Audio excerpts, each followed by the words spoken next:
મને ભગવાન એક વરદાન આપી દે, જ્યાં વસે છે તું મને ત્યાં સ્થાન આપી દે.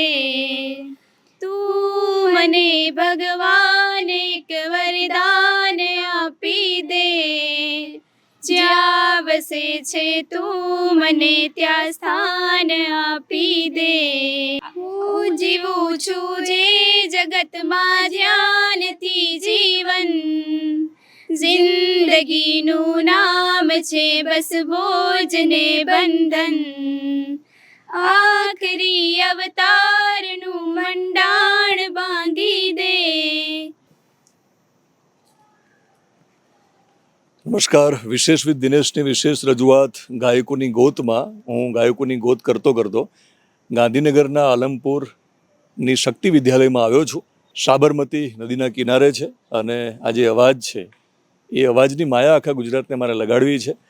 તો મને આ સ્કૂલના સંચાલક કિરણસિંહે જ્યારે વાત કરી કે દિનેશભાઈ અમારે ત્યાં દીકરીઓનો બહુ સરસ અવાજ છે અને ગાયકોની ગોતમાં એમને મોકો મળવો જોઈએ, તો આવ્યો છું. આપણે એમનો અવાજ સાંભળવાના છીએ. પણ ખબર પડી કે દીકરીના જે ટીચર છે એમનો સરસ અવાજ છે અને અત્યારે એમની સાથે ગાતા હતા, એમને તૈયારી કરાવતા હતા. આપણે તમારી સાથે થોડી મારે વાતચીત કરવી છે. તમારો અવાજ બહુ સરસ છે અને હું અચાનક આવ્યો છું એટલે તમે કાગળમાં જે કંઈ ગીતો તૈયારી કરવા માટે રેગ્યુલર રાખતા હશો એની સાથે ગાશો તોય મને વાંધો નથી, બરાબર ને? શું નામ તારું? જીયા. તારું નામ? જીનલ. ઓકે. શું નામ તમારું? હેતલ. હેતલ. ઓકે. તમારું નામ? જાનકીબેન. ઓકે. આમનો અવાજ તમને કેવો લાગ્યો? કારણ કે તમે તો એમને ભણાવો છો અને એમનો અવાજ પણ સાંભળો છો. એમનો અવાજ ખૂબ જ સુંદર છે, એટલે કે સારો છે, આગળ કંઈક કરી શકે એવું લાગે છે. તો આપણે એમને ઉત્તરોત્તર પ્રયત્ન કરાવતા રહીશું કે આગળ સ્ટેજ સુધી પહોંચી શકે. બિલકુલ. ગાયકોની ગોત તમે જુઓ છો મારી ચેનલમાં? હા. આમ થોડું જોરથી બોલો. હા. બરાબર ને? તો એ પણ એક પ્લેટફોર્મ છે કે તમારા જેવા અનનોન સિંગર જે હોય, જે ઓછા જાણીતા હોય, જે ઉગતા ગાયકો હોય, એ લોકોને હું પ્લેટફોર્મ આપું છું. તો તમે ગીત જે કંઈ લખ્યા હશે, તમે તૈયારી કરતા હશો, એ મને સંભળાવો જેથી તમારો અવાજ ગુજરાત સાંભળે. તમે કયું ગીત ગાશો? કાળી વાદળડી. સંભળાવો. કાળી વાદળડી તું ને વિનવે રે બે ઘડીક નાચી લે રંગ મોરલા. જાય છે મારી સહેલીનો સાથ રે બે ઘડીક નાચી લે રંગ મોરલા. 12 મહિને પાછા આવશું રે બે ઘડીક નાચી લે રંગ મોરલા. તમારું શું નામ? જીયા. જીયા. ઓકે. જીયા અમને શું સંભળાવશે? હું માતા વિશે એક સોંગ સંભળાવીશ, મહાહેતવાળી. ઓકે. આદિત્ય ગઢવે ગાયેલું સંભળાવો. હતો હું સુતો પારણે પુત્ર નાનો, રડું છેક તો રાખતું કોણ છાનું. મને દુખી દેખી દુખી કોણ થાતું, મહાહેતવાળી દયાળી જ માતું.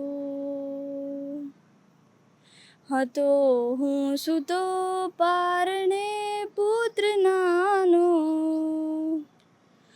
રડું છેક તો રાખતું કોણ છાનું.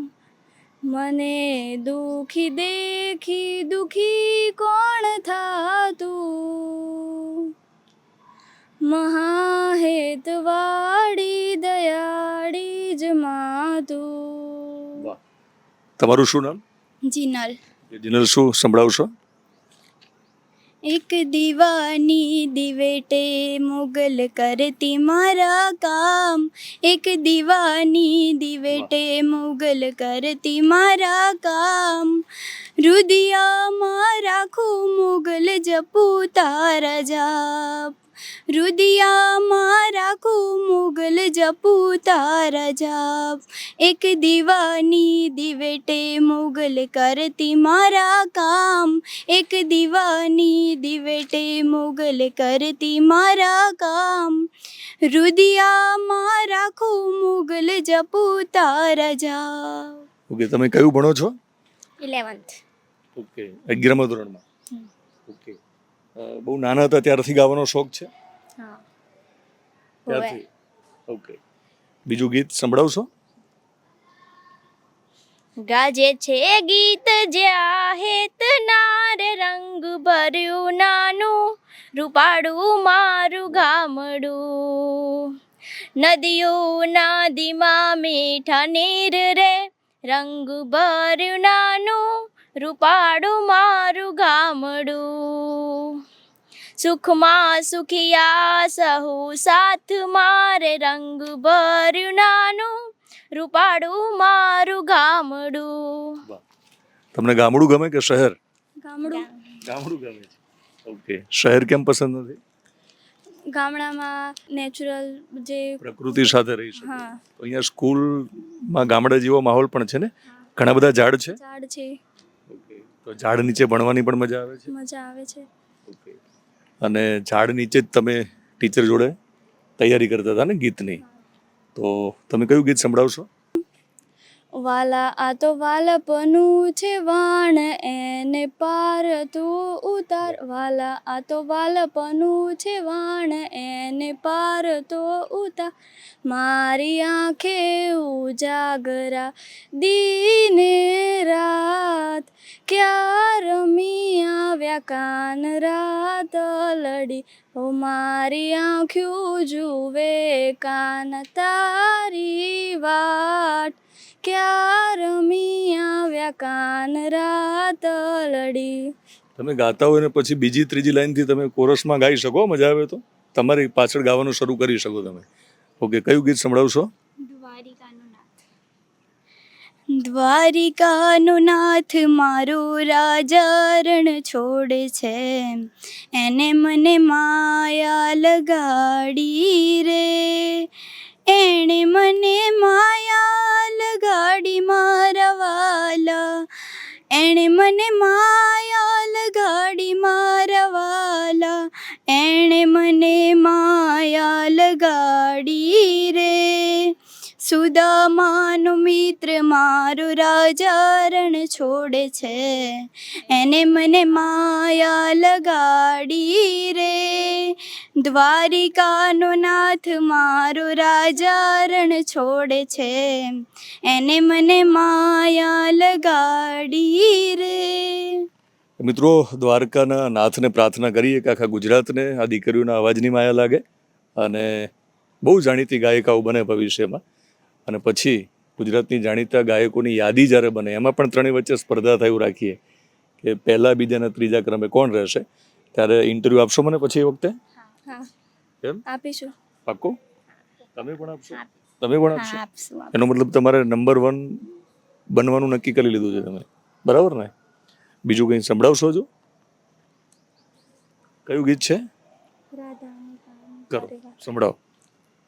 રાધાને કાન કરે વાત આંખના ઈશારાથી વાત. રાધાને કાન કરે વાત આંખના ઈશારાથી વાત. હો રાધા પૂછે છે વેણી પ્રીત સમજાવો કાના. પ્રીત સમજાવો કાના.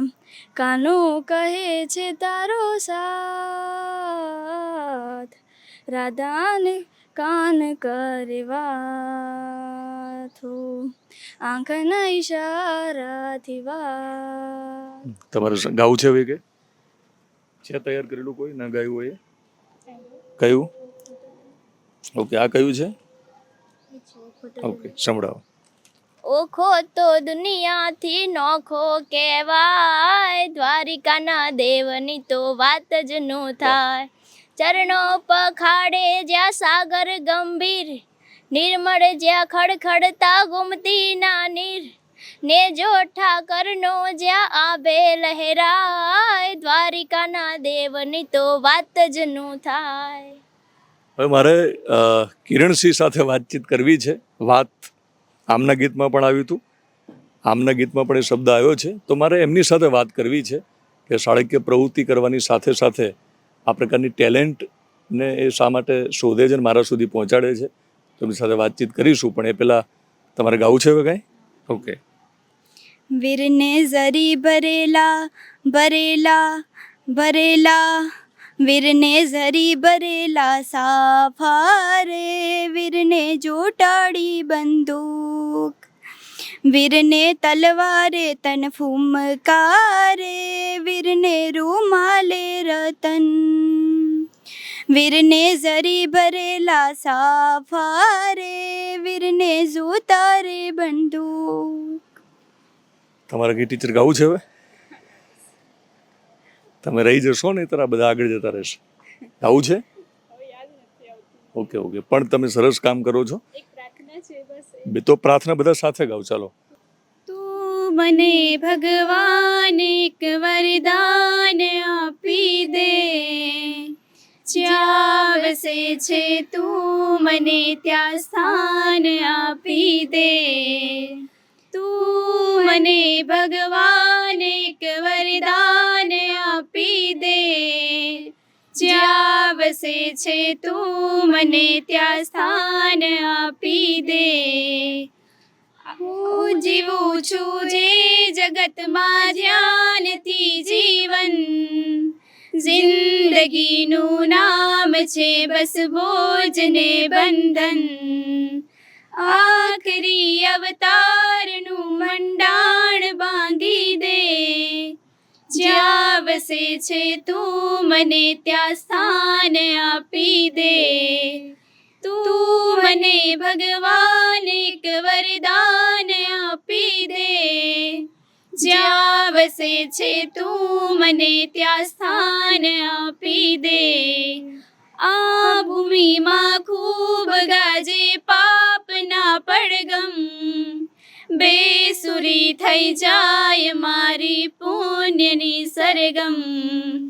દિલરુબાના તારનું ભંગાણ સાંધી દે, જ્યાં વસે છે તું મને ત્યાં સ્થાન આપી દે. મને ખબર નથી કે મારો આ છેલ્લો અવતાર છે કે નહીં, પણ મને જો ભગવાન વરદાન માગવાનું કહે તો એવું માગીશ કે પત્રકારત્વના માધ્યમથી હું આ પ્રકારની પ્રતિભાઓને શોધીને તમારા સુધી પહોંચાડી શકું એવો પ્રયત્ન કરતો રહીશ. અને બાકી આમ તો ગામડે જતો હોઉં છું, ગામડાની ગલીઓ અને શહેરની શેરીમાંથી આપણે ગાયકોને ગોતતા હોઈએ છીએ. પણ મારી પત્ની પદ્માની ઈચ્છા એવી છે કે હું પ્રતિભાઓને પણ શોધું, માત્ર ગાયકો નહીં. તો પ્રતિભાને પાંખો આપવાનો પણ વિચાર છે. તો અન્ય સ્કૂલ જો આ વિડીયો જોતી હોય તો સ્કૂલના સંચાલકો અને ટીચર્સ મારો સંપર્ક કરે. અહીંયા એક વોટ્સએપ નંબર આપું છું. સ્કૂલમાંથી પણ સંપર્ક કરશે તો હું સ્કૂલમાં આવીશ. અને તમે સ્કૂલમાં નથી પણ તમારો અવાજ સારો હોય અથવા તો તમારી પ્રતિભા અને પાંખો જોતી હોય તો મારો સંપર્ક કરશો, એ નંબર આપું છું. અને વરદાન માગવાનું જો મને ભગવાન કહે તો આવું વરદાન માગીશ. અને બીજી વાર મળીશું આપણે ત્યારે તમારી સાથે ફરીવાર ડાયરો કરીશું. અને એકદમ સુરીલી સાંજ પણ આપણી હશે. તમે બહુ સરસ બધા ગાઓ છો. કાર્યક્રમ પણ આપણે કરી શકીએ અહીંયા. અને ફ્યુચર માટે બેસ્ટ ઓફ લક. તો મિત્રો, શક્તિ વિદ્યાલયના જે સંચાલક છે કિરણસિંહ ડાભી, એમની સાથે આપણે થોડીક વાતો કરવી છે, સમજવું છે કે એમની દ્રષ્ટિએ શિક્ષણ એટલે શું. અને શિક્ષણ એટલે માત્ર પુસ્તકમાં લખાયેલી જે વાતો છે એ વાતોથી પર, પુસ્તકથી અને ક્લાસરૂમથી પર પણ શિક્ષણ હોઈ શકે છે. આપણે શરૂઆતમાં જ જોયું કે બાળકો લીમડા નીચે એટલે કે વૃક્ષોની નીચે પણ ભણતા હતા, રમતા હતા. તો એમની સાથે થોડી વાતચીત કરીશું. આમને ફ્રી કરીએ કારણ કે એમનું ભણવાનું ચાલુ છે. અને થેન્ક યુ કે તમે સમય આપ્યો. આમની પણ એક કહાની છે, આમની પણ કહાની છે કે ભણવાનું છોડી દીધા પછી પણ શા માટે ભણવા આવ્યા છે, એ કિરણસિંહ સાથે અમે જાણીશું. બરાબર? થેન્ક યુ અને બેસ્ટ ઓફ લક.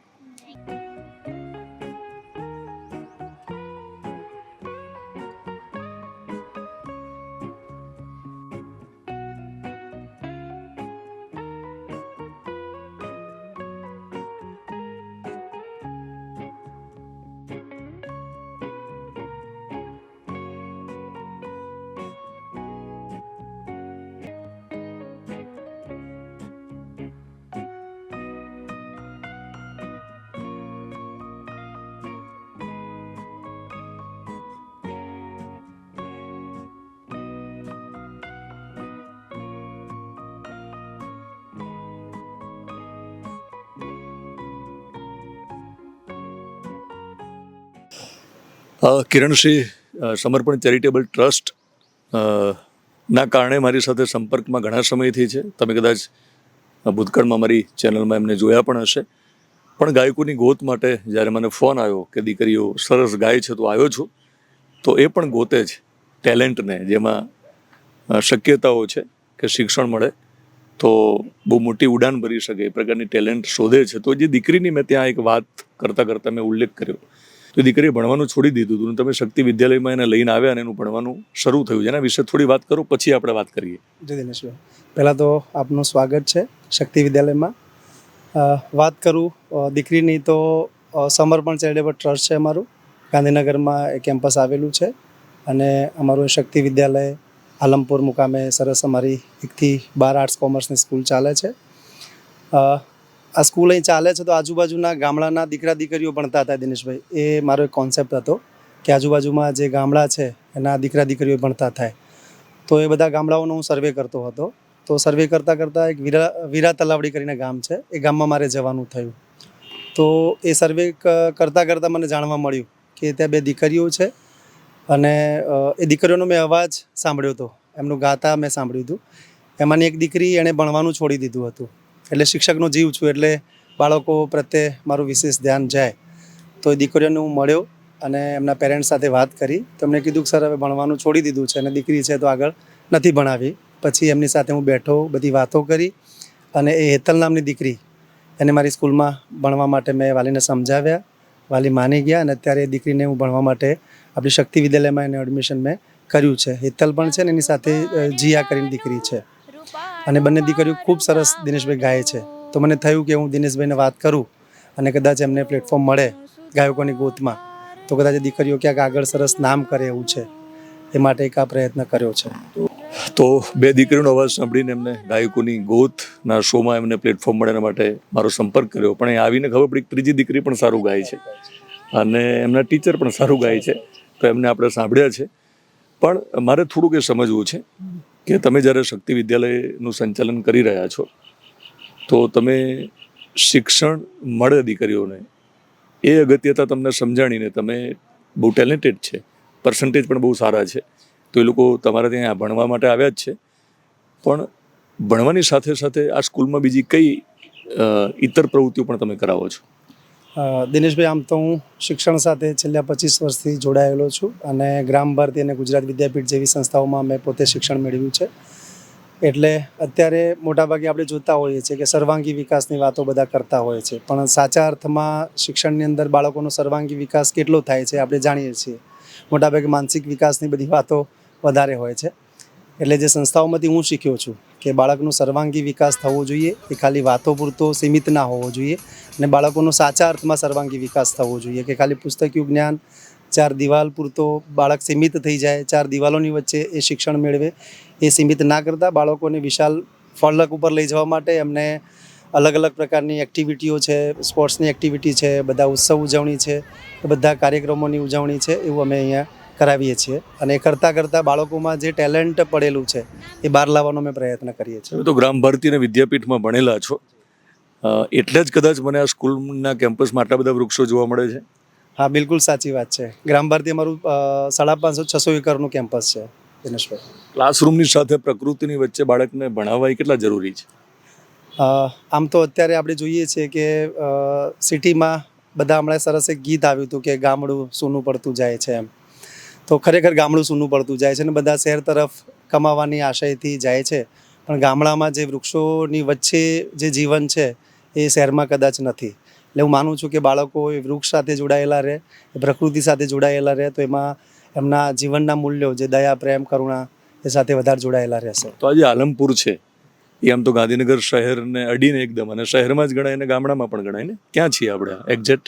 આમ તો દિનેશભાઈ આપણે ગુજરાતનું પાટનગર ગાંધીનગર એ શિક્ષણ હબ તરીકે જાણીતું થયું છે.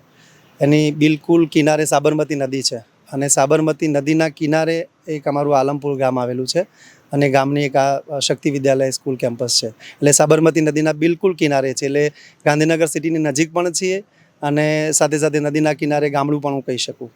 બિલકુલ. શરૂઆતમાં જ્યારે આ સત્રની શરૂઆત થઈ ત્યારે તમે વાતમાં હમણાં એવું કહ્યું હતું કે મંદિરે દર્શન કરવા ગયા અને પછી શરૂઆત થઈ, એના વિશે વાત કરો. સોમવારથી 8 તારીખથી અમારી સ્કૂલ શરૂ થઈ છે. એટલે લગભગ બધી જગ્યાએ સ્કૂલ શરૂઆતમાં એક અઠવાડિયું મોર્નિંગ રાખતા હોય છે અને પછી એક અઠવાડિયા પછી રાબેતા મુજબનો જે સ્કૂલનો ટાઈમ હોય રાખતા હોય છે. તો અમારી શરૂઆતમાં અમારી સ્કૂલ પણ અમે મોર્નિંગ રાખી હતી અને પછી એવું થયું કે સોમવારથી આપણી ફૂલ ડે સ્કૂલ થાય છે. તો મારા મનથી એક મેં વિચાર્યું હતું કે બાળકોને બાજુમાં ડભોડિયા હનુમાનજીનું મંદિર છે, તો બાળકોને ત્યાં બધી સ્કૂલના બાળકોને હું ત્યાં દર્શન માટે લઈ જાઉં, દાદાના આશીર્વાદ લઈએ, દાદાનો સુખડીનો થાળ ધરાવીએ, ત્યાં હનુમાન ચાલીસા કરીએ, રામધૂન કરીએ અને સરસ દાદાના આશીર્વાદ લઈ અને શિક્ષણ કાર્યની શરૂઆત કરીએ. શિક્ષણ ક્ષેત્રે એક અંતિમ સવાલ, શિક્ષણ ક્ષેત્રે તમે શું કરવા માગો છો, કયા લક્ષ્ય સાથે તમે આગળ વધી રહ્યા છો અને કઈ કઈ પરીક્ષાઓ તમે ભવિષ્યમાં આપશો? અત્યારે દિનેશભાઈ એવું છે કે સાયન્સ અત્યારે દરેક વાલીના મગજમાં એવું છે કે મારો દીકરો ડૉક્ટર અને એન્જિનિયર બની જાય, દરેકનું. હું પણ એક વાલી છું ને આપ પણ એક વાલી હશો, એટલે દરેક મા બાપને એવું છે કે મારો દીકરો ડૉક્ટર એન્જિનિયર બને. પણ આ દુનિયામાં ડૉક્ટર એન્જિનિયર એટલું જ કંઈ જિંદગી નથી એમ. ડૉક્ટર એન્જિનિયર સિવાય ઘણા બધા એવા ક્ષેત્રો છે કે જે કદાચ આપણે જાણતા પણ નથી કાં તો આપણને ખબર પણ નથી. તો બાળકોને ખાલી આપણે ડૉક્ટર એન્જિનિયર પૂરતા અને સાયન્સ પૂરતા સીમિત ના કરીએ. બાળકોની અંદર જે ટેલેન્ટ પડેલું છે, જે અંદરની જે શક્તિઓ સુષુપ્ત પડેલી છે, એને બહાર લાવવાનું એક કામ દિનેશભાઈ કરવું છે. સારા ડૉક્ટરો પણ બનાવવા છે, સારા એન્જિનિયરો પણ બનાવવા છે અને સાથે સાથે સારા માણસો અને સારા નાગરિકો પણ બનાવવા છે. બિલકુલ, એટલે પ્રતિભાને પણ નિખારવાનું તમારે કામ કરવું છે અને સારા હેતુથી જો તમે આગળ વધવાના હોય તો હું ભગવાનને પ્રાર્થના કરું કે સારા માણસો તૈયાર કરવા માટે ભવિષ્યમાં શક્તિ યુનિવર્સિટી પણ હોય. એના માટે બેસ્ટ ઓફ લક. હાજી, થેન્ક યુ દિનેશભાઈ. જતાં જતાં કશું કેવું છે ઓડિયન્સને? બસ શક્તિ વિદ્યાલયની એક સરસ શરૂઆત કરી છે અને દિનેશભાઈએ સરસ આશીર્વાદ પણ આપ્યા છે કે એક યુનિવર્સિટી બને. તો હું આશા રાખું છું કે આવતા ભવિષ્યમાં 5 વર્ષની અંદર એક આપણે શક્તિ યુનિવર્સિટીની સ્થાપના કરીએ એવી ઈચ્છા હું વ્યક્ત કરું છું. Best of luck. તો મિત્રો, આપણું જે મારો પ્રયાસ અને મારું જે પત્રકારત્વ છે એનો મૂળ ઈરાદો એ છે કે તમારી સામે જે કંઈ કોન્ટેન્ટ આવે એમાંથી તમને માહિતી પણ મળવી જોઈએ, માત્ર મનોરંજન ન મળે, તમને જીવનમાં કશુંક એમાંથી શીખવા મળે, મારો પ્રયત્ન છે. એવું પણ બને કે કેટલાક લોકોને પ્રેરણા મળે અને પોતાના ક્ષેત્રમાં કદાચ એ આગળ વધવાની હિંમત પણ મળે અને કદાચ આગળ પણ વધી જાય. એટલા માટે પણ કદાચ આ ગાયકોની ગોત અને બાકીના મારા વિડીયો તમને કામ આવે. મારો પ્રશ્ન એ છે કે હું જ્યારે યુટ્યુબમાં હું એનાલિટિક્સ જોઉં ને, તો મેં જોયું કે છેલ્લા 28 દિવસમાં મને 1 મિલિયન લોકોએ જોયો છે, એટલે કે 10 લાખ લોકોએ મને જોયો છે. આપણી યુટ્યુબ ચેનલના સબસ્ક્રાઈબર 5.5 લાખ છે. તો સવાલ એ છે કે 5 લાખ લોકો મારા વિડીયો જોવે છે પણ સબસ્ક્રાઈબ કરવાનું ભૂલી જાય છે. તો તમે સબસ્ક્રાઈબ કરશો જેથી કરીને આપણે 1 મિલિયન સુધી ઝડપથી પહોંચી જઈએ. કારણ કે તમે મને પ્રોત્સાહિત કરશો તો હું ઝડપથી તમારા સુધી આવી શકીશ અને ગાયકોની ગોત જેવા જે કાર્યક્રમો છે એ કરી શકીશ. ઇન્સ્ટાગ્રામ અને ફેસબુકમાં જોતા હોય તો ત્યાં પણ ફોલો કરશો. ફરી મળું ત્યારે વિશેષ વાતો સાથે મળીશ, વિશેષ કહાનીઓ સાથે મળીશ અને વિશેષ અવાજ સાથે મળીશ.